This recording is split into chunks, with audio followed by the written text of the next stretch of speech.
Sisi hatutaki Arusha iwe ni ya watu wasiokuwa wastaarabu, kwa sababu uwezo wa kuwa wasafi tunao, lakini uwezo wa kuwa na mazingira bora tunao. Na ndio maana nawapongeza TANROADS. Kama mnakumbuka, tulianzisha kampeni ya upandaji wa miti.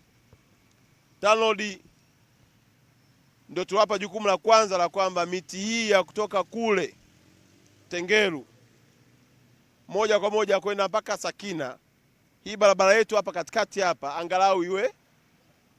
Kwa hiyo nimepita kukagua namna ya miti tulivyoipanda inavyoendelea, lakini uwekaji wa hizi kingo kupunguza watu kupita katikati. Hizi gharama zote tunaingia kwa sababu tu moja, kuna mtu kimwambia usipite hapo anapita. Lakini vinginevyo tusingeingia gharama hii. Gharama ya kuweka kingo tungeendelea kupanda nini?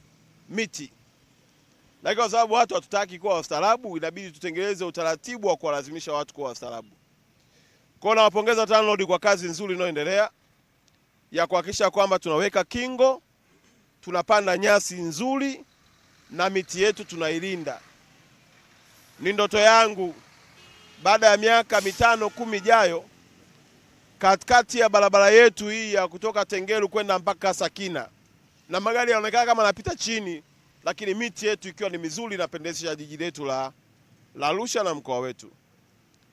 Rai yangu kwa wananchi wa mkoa wa Arusha, wakati tunaelekea kumalizia msimu wa mvua, kila mtu ajitahidi kupanda mti. Swala la mazingira sio swala la Rais Samia. Swala mazingira sio swala la kiongozi au mkuu wa wilaya au la mkuu wa mkoa, ni la wananchi wote wa mkoa wa Arusha. Tunataka Arusha ya kijani.